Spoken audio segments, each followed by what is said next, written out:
one of the cybercrime attacks today. And we just wanted to brief you as usual. When you see us in court, we don't want you to be guessing why we are in court. We are here always to pursue justice for ourselves and others. And a lot of people always ask when they see us to talk about just not what is happening in court, but what is happening generally regarding social justice in the country. So the case today was the case between myself and former PDP Senator, now APC Senator Nedu, regarding the cybercrime case. So the court as usual, and it was a very short one. The prosecutor is looking for finding, so it's working on it. We don't want to dwell on that. Lawyers came all the way from those states. He's also been fighting on behalf of farmers in the state. And we know a lot of you are so interested in the case of Martin Roche, who is being detained by the EFCC. Our position is very clear.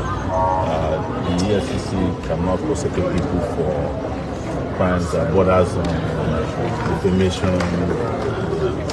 So if they have serious matters beyond just that you criticize them, that's a different matter. And so we have asked the EFCC to release them with immediate effect. There's no opposition on matters of human rights. It's very, very clear. It's unambiguous. We don't, and it doesn't. And for those of you who are so, has it offended anybody or not? No. Even if you offend us, we stand with you. That's the biblical part of our engagement with human rights. That we stand for both Jews and Gentiles. Whomever's rights are violated, even if it is Tinubu's right that is violated today, we will make sure that he gets justice. But he will ultimately still go to jail for the crimes against humanity and the poor people in this country through their very wicked economic policies. So that's our position. We will continue to inform, but yes, some of our lawyers might have one or two things. Particularly the matter today, what is interesting about it is that our observation about how people who have powers in Nigeria, how they force the police to actually act against conscience. The abuse of human rights, which in most cases they also try to criminalize, just like this matter we are doing just in 2022. And it's just a matter of spirit. If the spirit is not there, there is something you are looking for. The court process is everywhere. It's going to be in the hands of lawyers, it's going to be in the court file and all that. But you cannot blame these officers. Some of them are being pushed, against their will, against conscience. That is why we are becoming outgoing, and nothing is happening. And they have a lot of those, useless cases, wasting public resources, and forcing those guys, to come to court even against their will. And that is why but the truth of the matter is that they also want to wear people that are fighting, they want to wear us out. Exactly. Because they are using public resources, while we are using private resources. So it is that tenacity, of purpose that will still continue to come. Even we know that they have nothing to do. They have nowhere going. This charge is in 2022, and this matter against them, we also have a civil aspect of it. So that was the case that led to the incarceration of Abubakar Masha, that year. Yeah. And we filed 2 civil actions, Masha filed, we also filed another one. As in that year, we have been in court. And it is very clear that what the rich are doing is to force police under duress to act in these matters. It is very clear.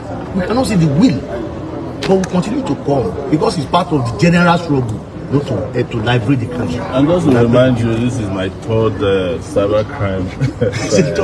The first one was when Buhari, who is now in Daura, relocated due to terrorism threats to Kaduna now, charged me for cyberbullying, and that case didn't go anywhere. This is Nedoboku number 2 case of cybercrime. There's another one before the judge here, a man who didn't know about artificial intelligence. The IG of police who came and charged me for cybercrime, and they seized my passport. As a result, I've been in Nigeria now since December of last year. But I'm here, like I keep saying, I'm here doing God's work.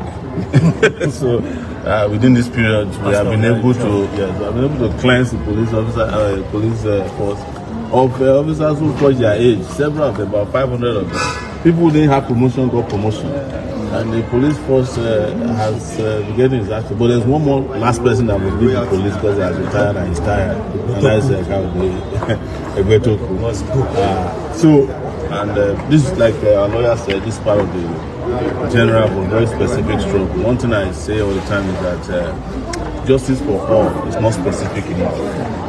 We have a lot of injustices. This is the injustice perpetrated by people in this hall that has led Nigeria to the situation that's going on now. Most of the civil unrest you have across Nigeria because of judges and prosecutors who came here. The Nnamdi Kanu case is because of them. In the East, I just came from Enugu.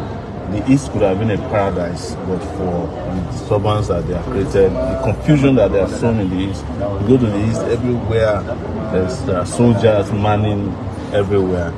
But there are no soldiers manning areas controlled by Boko Haram and Lakrawa.